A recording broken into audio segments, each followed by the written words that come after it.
I'm really happy to be here on behalf of the Skokie Library. I read a few fiction books every week. I love books. Libraries are amazing, and it's just so wonderful that these programs are happening. So thank you, Skokie, for having me here. And thank you all for being here today. I'm really excited to talk a bit about tarot and to share my love of the cards with you. So my name is Rebecca Schoenecker, and my moniker is Laughing Eye, Weeping Eye. Laughing Eye, Weeping Eye is the name of sort of my creative tarot reading side of myself.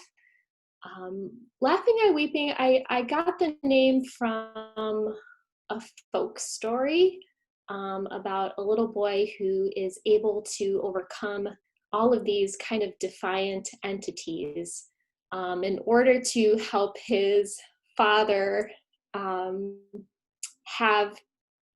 heal or get better from his weeping eye. I just really liked the name Laughing Eye, Weeping Eye because I really feel that life is a blend of sorrow and joy.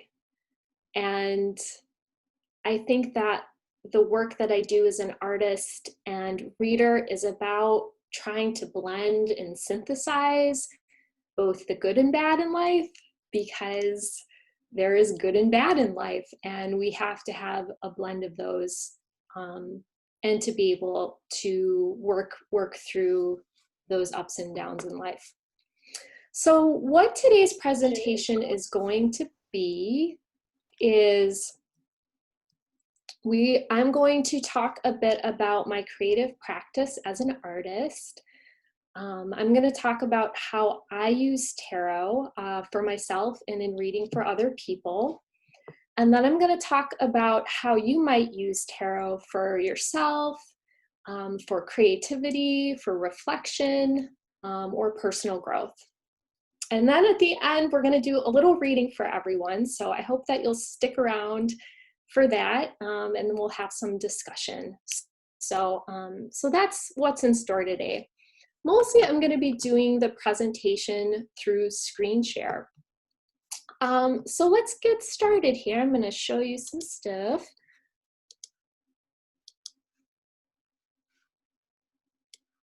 All right, so here's a little visual platter for you, just to give you a sense of what I do. I have artist in big letter in the center, because I kind of feel that everything I do comes from creativity. I feel that I'm a visual person. I understand the world through images, which is why the tarot felt so at home to me. The work that I do is very illustrative, at least right now.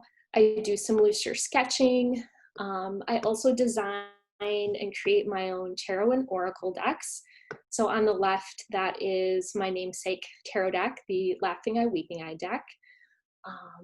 The readings that I do as a tarot reader are inspirational.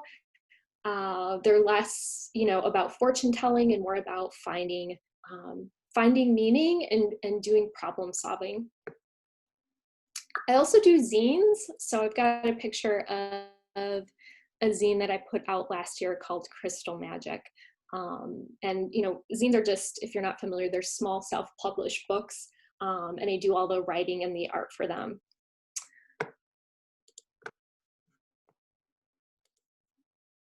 Okay, so here we have, and this is actually an old image already, but this is me in my studio, circa 2012. And this is a bit like what my head looks like. There's always kind of new information coming in. I have, if you look on the lower right, there is my harmonium, which is a wooden instrument. So I was doing a lot of music. I'm not presently, but I was doing a lot of chanting type of folk music, embroidery, painting. You might notice some embroidered pieces. tacked up on the wall. So very much the world comes out to me through my hands and what I can create, what I can touch. So that's me. So I'm going to talk next about what tarot is. Tarot can be a lot of different things to different people. So ask every tarot reader and they might tell you something different. When I work with the tarot for myself, I'll use it for reflection. Sometimes I'll pull a card that I'll purposefully pick a card that represents what I'm going through. And I'll set it out in a place that I can see it every day. So it reminds me of kind of just where I'm at.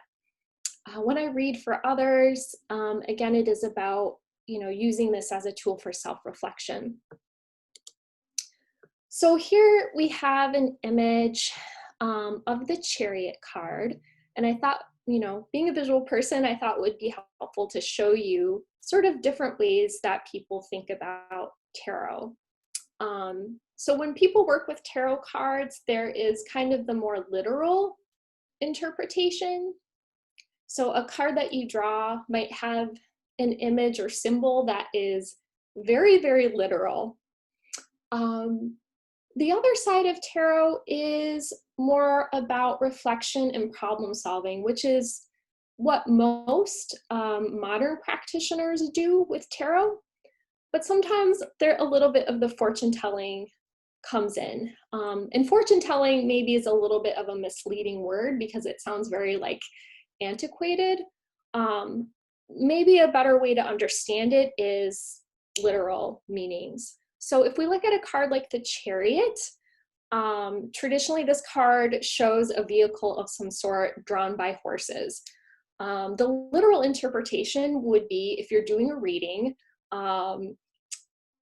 perhaps you're actually buying a vehicle. Maybe you're traveling somewhere. If I pulled a card on the right, that's showing this person in this very theatrical type of vehicle, I might say, maybe you're in theater. Are you thinking about going in that direction? So those are all very literal ways that people get messages from tarot cards. The more reflective, goal-driven way of looking at a card is to look at what the image says about the person's mindset and having that be a point of discussion. So as a problem-solving card, the Chariot would be about your drive. Where is this? Where is your car going? What direction is your life going? Do you feel like you're in charge of those horses? They look like they're going in opposite directions, or they look like they're going in the right direction. And this might change a little bit based on the card and the image that you're seeing. So 2 ways that you might use tarot. So next I'm going to talk about archetypes. This is a very popular word right now. I know Kim Krantz just put out the archetypal tarot. I think this is a moment when people are really trying to kind of make sense of the universe and of the craziness. And archetypes are a way that we can understand our experiences. So archetypes can be several different things.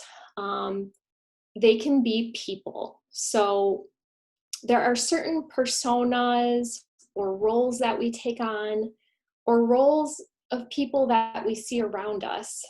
And there's some universality to those roles.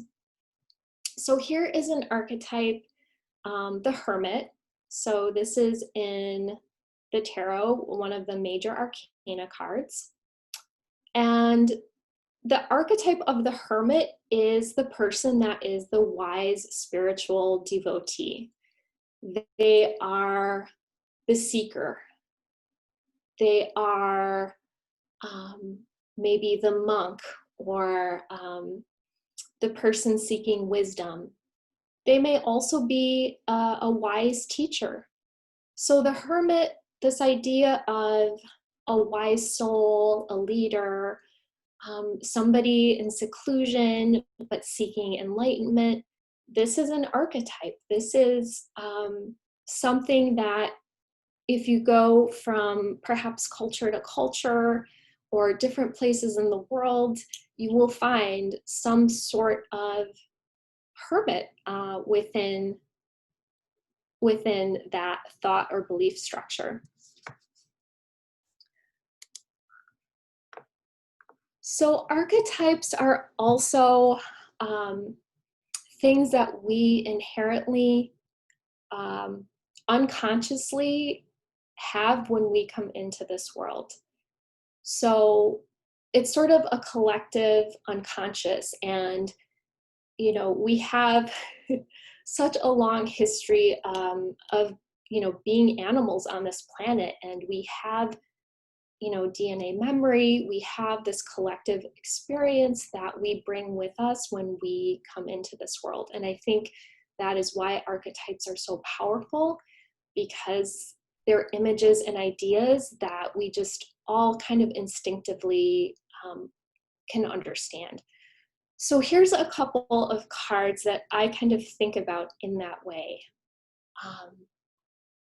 So I think, death is a very, very obvious one. We come into life. We know that we have a finite amount of time. But more metaphorically, death is about change and transformation. So we can all relate to that archetype as we think about the seasons of life, the rising and falling of winter, spring, changing tides in our lives. That would be a way to think about it. The sun and the moon are also very powerful archetypes. They're obviously physically present. They're in our environment. The moon is a source of mystery. It connects us to darkness, to nighttime, to rest. And sun is external, the external force, and the sun makes life grow. It makes seeds grow and blossom. It is a life-giving source.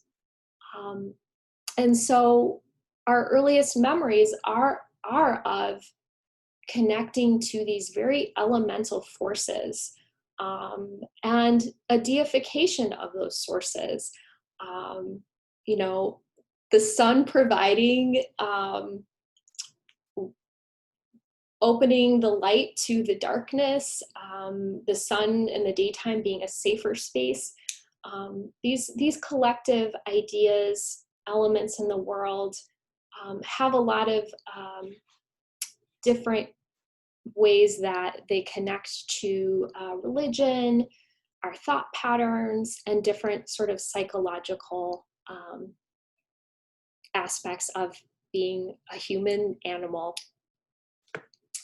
I also have the tower here because I feel that the idea of power, the loss of power, the tower is a card that's about sort of being imprisoned, being locked in. I feel like the idea of imprisonment is another archetype. So lots of archetypes. Okay. So here I have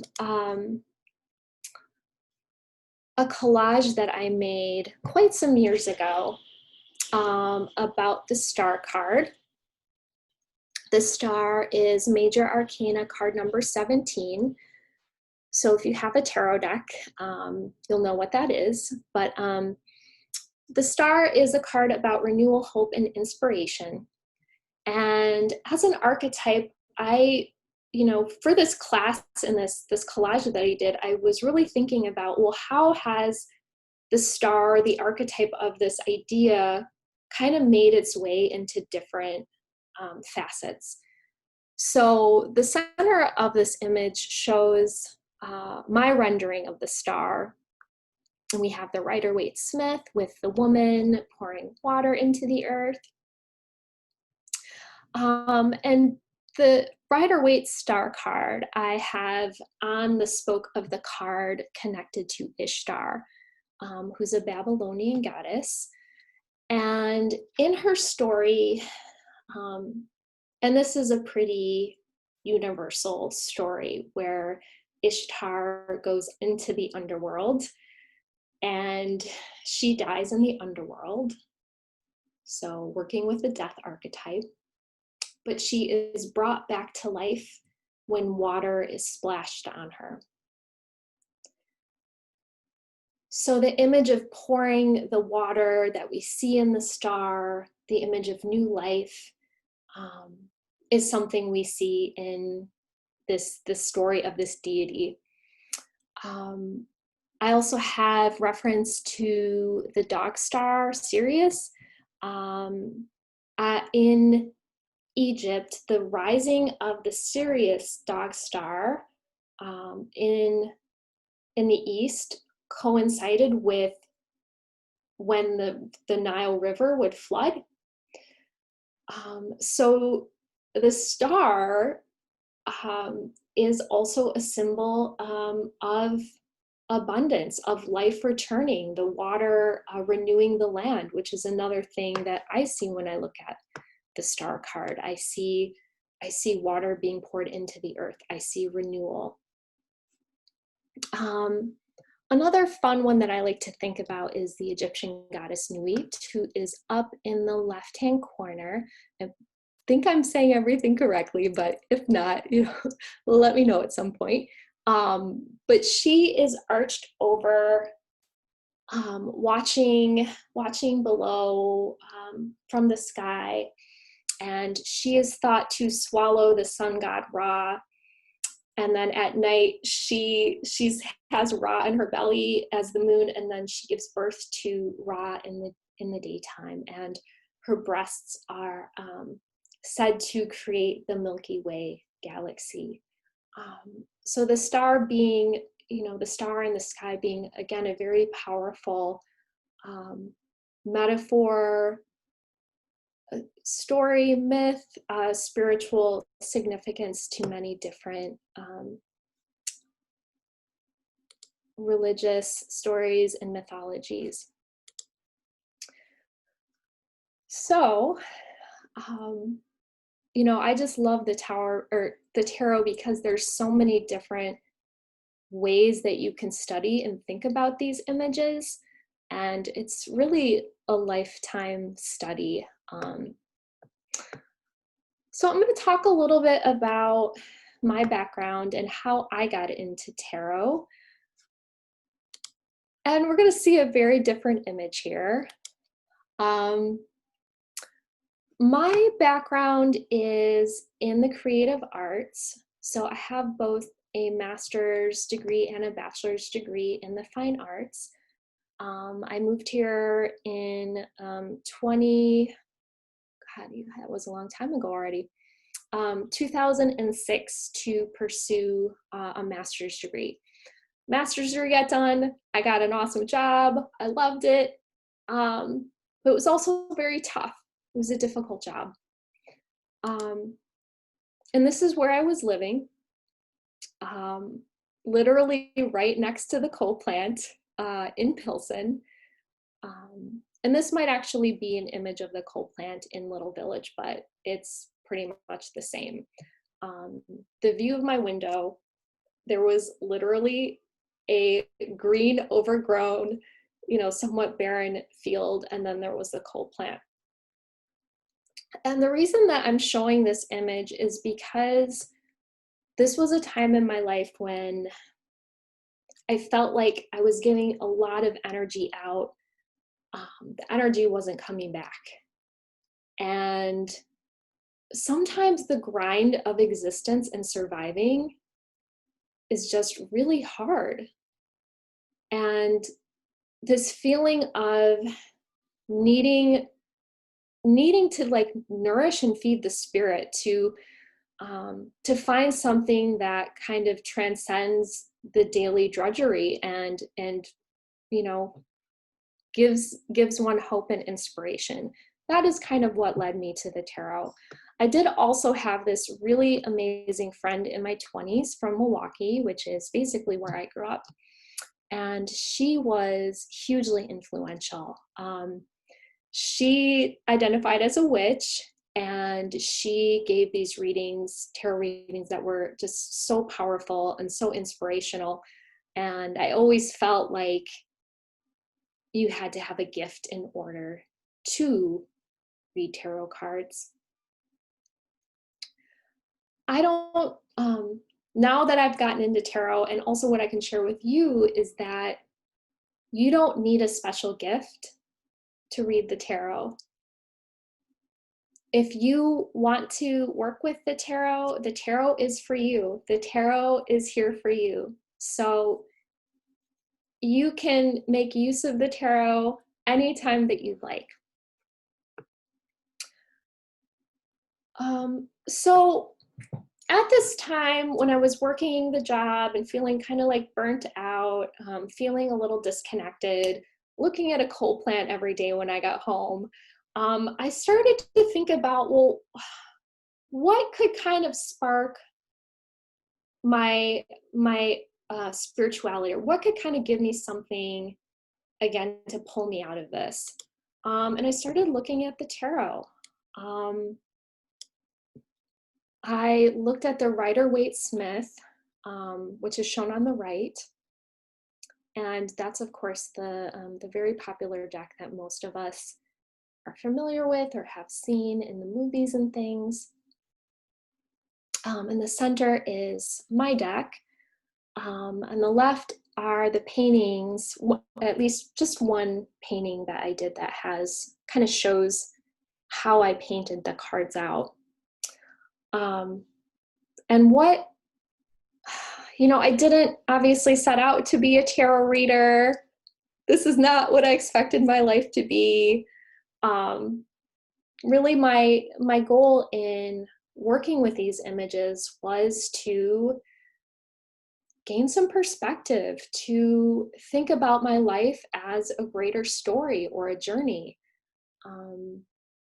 to step out of the everyday, to see my experience. And I think when I look at the Rider-Waite-Smith and I look at those images, I see something that tells me about the nature of the human experience.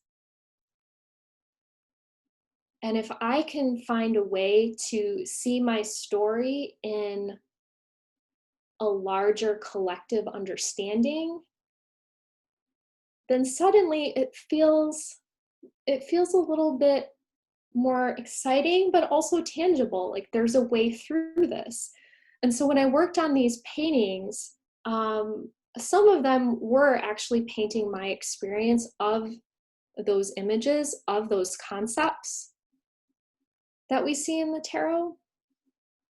But some of the artwork was just really kind of me looking at the images and the ideas in the tarot and thinking about those concepts and those ideas, which was really helpful because some of the cards in the tarot are about, not getting along with people, or finding a creative way to solve something. And so just kind of making the cards for the paintings and the cards for each card gave me a chance to understand kind of the depth of the experiences that we have, and gave me a visual tool to understand those experiences. And being a visual person, that kind of really helped me see my experience in a more concrete way. Okay, so this is a picture of me on top of Mount Monadnock. I climbed this mountain last year and would love to be there. It's in New Hampshire. But just as an image to think about, I think being on this mountain is kind of a way that I feel when I have a powerful tarot reading. It gives me a sense of the journey that I've been on. It shows me perspective. You can see in this image, you can see very far. You can look around you, you can see the past. You can get a sense of the future. Tarot is a way to transcend and step outside of your experience, but also to get closer to it at the same time.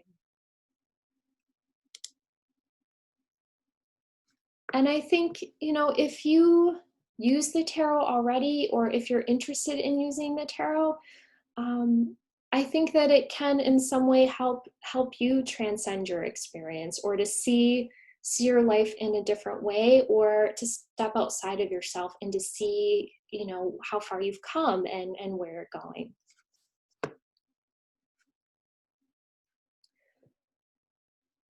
So a large part of tarot is storytelling.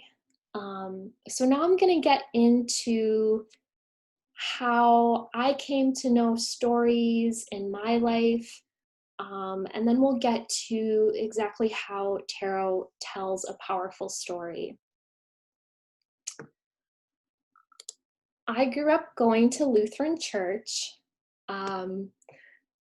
up until I was about 16, and I was just always fascinated by the stories, and the environment, the holiness, the stories that involved temptation and Adam and Eve and the garden and the apple and the snake. And of course, whenever the preacher started talking about like hell and the devil, like that was always so scary. But it was also very, very interesting and, you know, spooky, and what is going on there? Yikes. So, and then I have here the judgment card too, because, you know, the rising of Jesus, the rising of Ishtar from the underworld, the rebirth story is something we see in a lot of different religions, and also something that really stuck with me while I was going to church, this idea of rising from the dead. So when I looked at a tarot deck, I see those stories. They make sense to me. They've been ingrained to me from childhood, but I think the great thing about tarot is that you don't have to come from a certain religion or background. You can be any religion, but these stories and ideas are things that, again, talk about the human experience. So the devil is really a story of pain and suffering and one's inner demons. So that's that. Storytelling in church. As I was getting into creating my paintings for the tarot deck, I was also performing the instrument that you saw earlier. I was primarily playing the harmonium, which you pump. It has a bellows on the back, and you pump it, and then there's these drones that you pull out. And traditionally is an instrument from India that's used for chanting. And I was, again, interested at this time when I was living by the coal plant, interested in doing something to bring out the sacred, to make me feel connected to something larger. And so that was Laughing Eye, Weeping Eye, in its musical incarnation. And this here image that I'm showing you is a songbook. So I created songbooks for my performances. I had a song called There in the Valley. And I would have people sing along. I made copies of these songbooks. They're like made out of paper soaked in coffee. But I put a lot of love and thought into these, and then I would give these out at the show, and I'd try to, bring people together to sing these songs. I also kind of wore these fantastical costumes. So I would create these like headpieces with eyes, or these it's kind of these like goofy costumes to invoke the fantastical, to try and like bring everyone into this other place.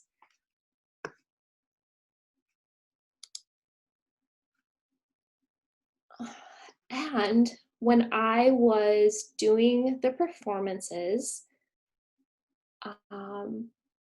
what would be a better place to read tarot than at a show, at a bar, where people are not they're not there to judge.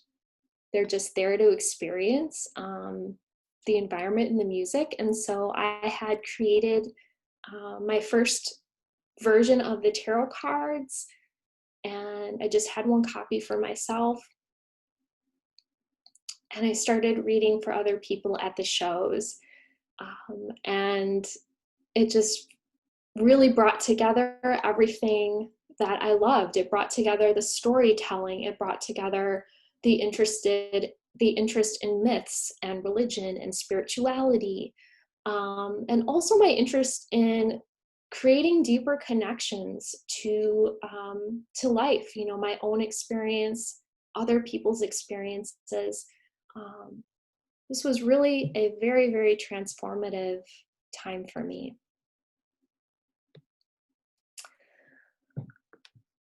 So here's another piece of art that I created.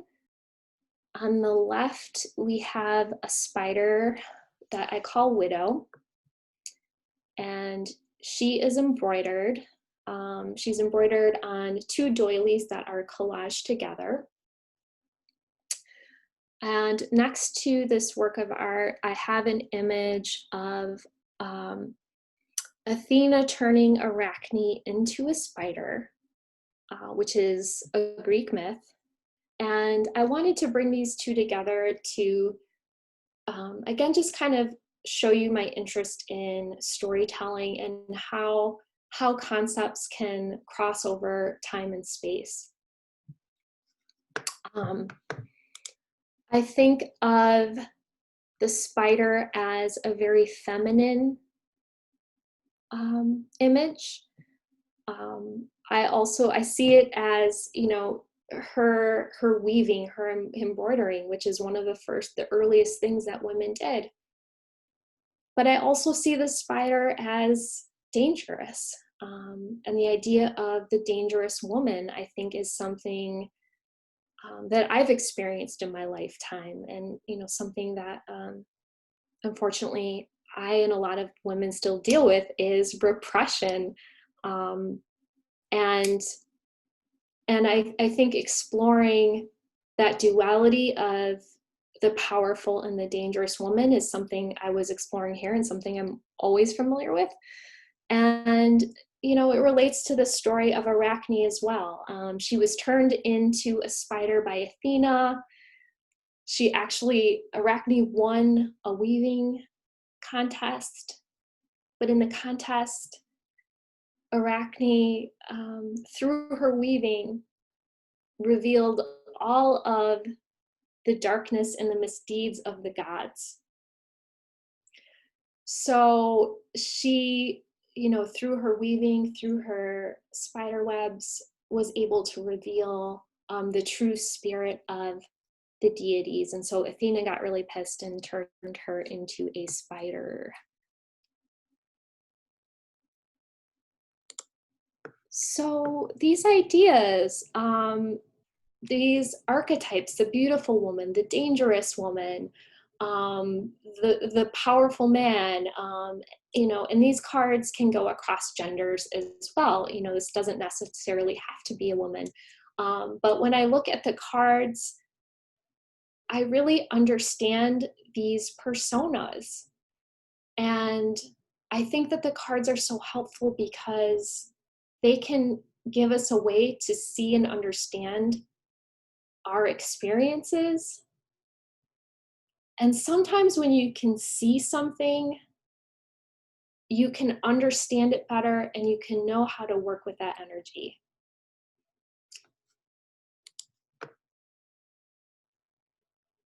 Okay, so I'm going to now transition into talking about not only tarot, but what I've come to know about living in a more interconnected way.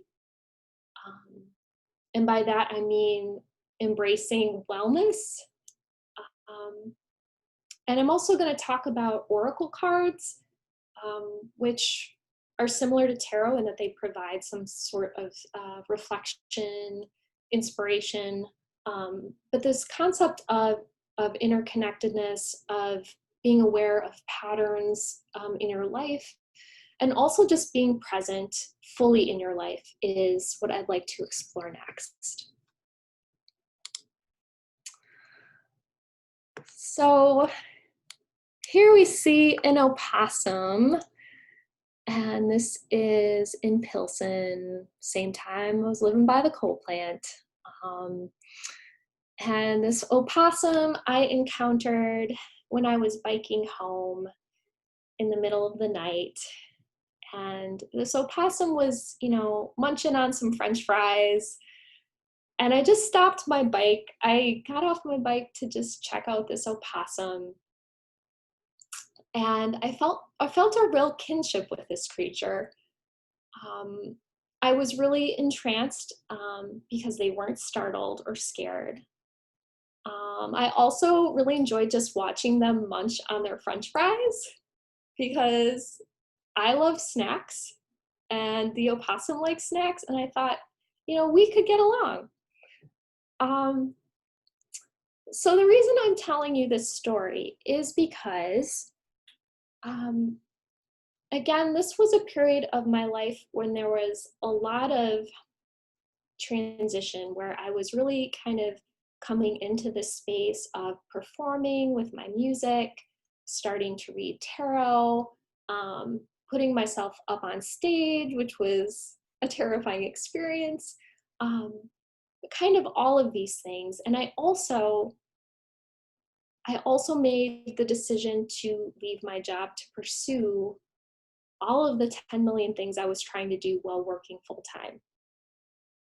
So that happened around the time that I saw this opossum. And when I saw this opossum, I thought to myself, I've never seen an opossum, literally. The opossums, their mystical quality is that they play dead. So if they're in danger, they actually emit a musk that smells like death so that predators don't attack them. They also have these very human-like hands. And so opossum can really be a creature that is about creativity. They're a nocturnal. A lot of my creative energy, is kind of happening at night. But what I thought about when I saw that opossum was also relevant to how I was feeling in my personal life. My family and some of my friends are going to freak out if they know that I've made this transition into being a full-time creative professional. It's going to be difficult for me. And when I saw opossum, I really felt like, I can play dead for a little bit. I can be in my own space. I can eat my snacks. I can do my thing. And when I'm ready, I can come out to the world and let people know what I'm doing. And this creature actually inspired me to start working on an oracle deck about working with different animal energies. So, of course, this creature made it into my deck. It's much, we don't see any French fries in this image. just, some blossoms and, a lightness, and really this representing kind of the birth of what happens in that period of going within, hiding from the world, creating something important. The other thing that I found really amazing about opossum was that I had never seen one in Chicago, but after I saw opossum and I decided to really focus my next project on making an animal and nature-based deck, I kid you not, I saw opossum maybe 2 or 3 times within the next year. And literally going into the building where I was living, and the building next to us had kind of some trees and overgrown, gnarly, knobby, partly dead trees and bushes. And one day I came home and I'd already started the deck, and this opossum is like hanging out on this knob, like right by the door.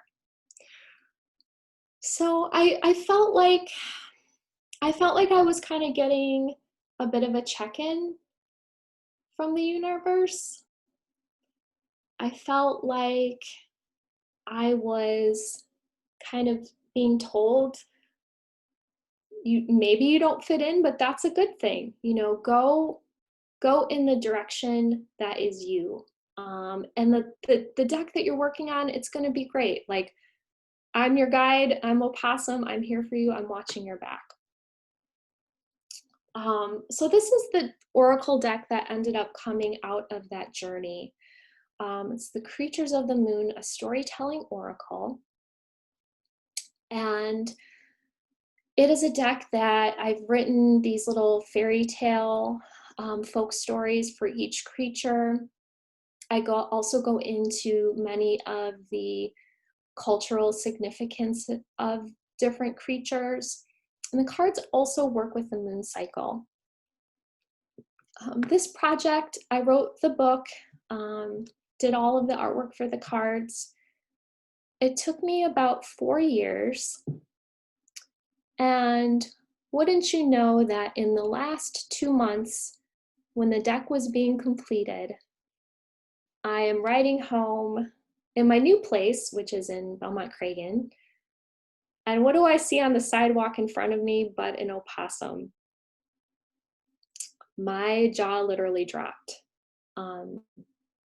And I looked at the opossum and I said, thank you for getting me through this. And I also had a moment to kind of acknowledge how far I had come. So it had been about 4 years since I had left the job, and I built just a really wonderful thing for myself. The joy of being able to share in people's stories and lives, being able to make my creative work. It was really a powerful moment. And I like to share this because I think that we need magic in our lives. And when you're living in a way that is open to just kind of like taking note, noticing what's happening when you're going for a walk, what kind of creatures you're seeing, what kind of patterns you're coming into, journaling, taking note, and just being really mindful and present, again, can just bring a lot of magic into life. Okay, so now we're moving into kind of the closing part of the presentation, and I just wanted to touch on a couple of other creative tarot people out in the world. Most creative tarot people have heard about Alejandro Jodorowsky. He made this film called The Holy Mountain. It's from 1973. We can see the show poster on the right. And there's a still from the movie on the left, which shows paintings that are very much like tarot cards in this sacred or this mystical space. And the film is very, it's very far out, very surreal, very symbolic. non-linear. So, you know, here's somebody that is obviously in some way obsessed with the tarot because they also wrote a book about it, that has taken some of the ideas and the archetypes in the tarot and created a masterful film.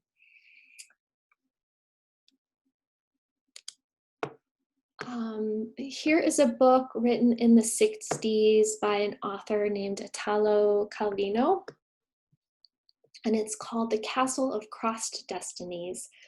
And in this story, two people that cannot talk meet in a castle, and they meet in a bar. And the only way they can communicate is through tarot cards.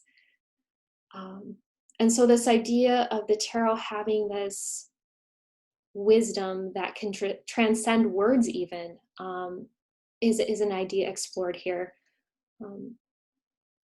And tarot inspires books, it inspires films, it can inspire just the way that you live your life. And I think that there is just so much to explore there that I would encourage people to make use of this tool in whatever way they are feeling compelled to. So here's basically just what I was talking about, you know, using tarot as a source for inspiration, for writing and journaling. Maybe making your own tarot deck. It doesn't have to be complicated. The Melissa Townsend Tarot, the Two of Cups, it's a very simple line drawing, but it's beautiful and it conveys the message completely. People use the tarot for problem solving. When I was working with an editor at one point who was also a tarot reader, which was wild, if we ever got stuck with what we were working on, she would pull out a tarot card and we'd do some brainstorming there. So you might find, you know, tarot entering your life in unexpected ways. Okay, so I hope you're all still with me out there. I'm going to move into doing a reading for everyone. So wherever you are, just take a moment to kind of get comfortable, settle in. If you have a question, focus on a question. If you're just open to hearing guidance for you right now, that's fine too. Just kind of soften your eyes, sit in your body, and choose a card. Make note of that card.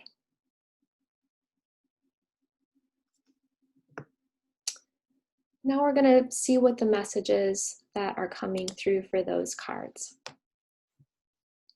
If you've chosen card 1, we have the Hermit, and this Hermit is in a brightly colored shell, red and orange, which could suggest, you know, it looks pretty, but maybe it's also a little dangerous. You know, maybe there's a warning like, hey, don't bite me, I'm not your dinner. There could be some element, if you've drawn this card, about protecting yourself, being in a shell, retreating momentarily, trusting in an inner process of reflection. As the crab suggests, maybe you just simply need to slow down. Give yourself a break. So that's my message for you, card number 1, people, Hermit. If you've drawn card number 2, we have the 5 of Cups, and it shows one cup standing tall, and there's some other cups that have water spilling out.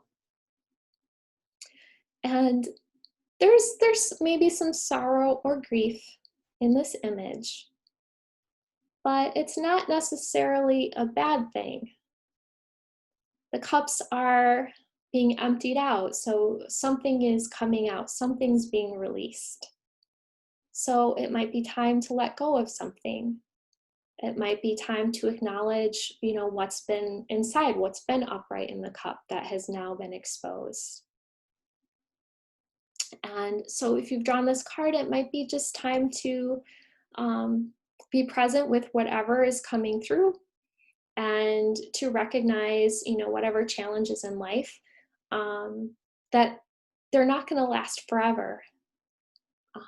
Things always ebb and flow, and now might be a time to kind of let things ebb a bit.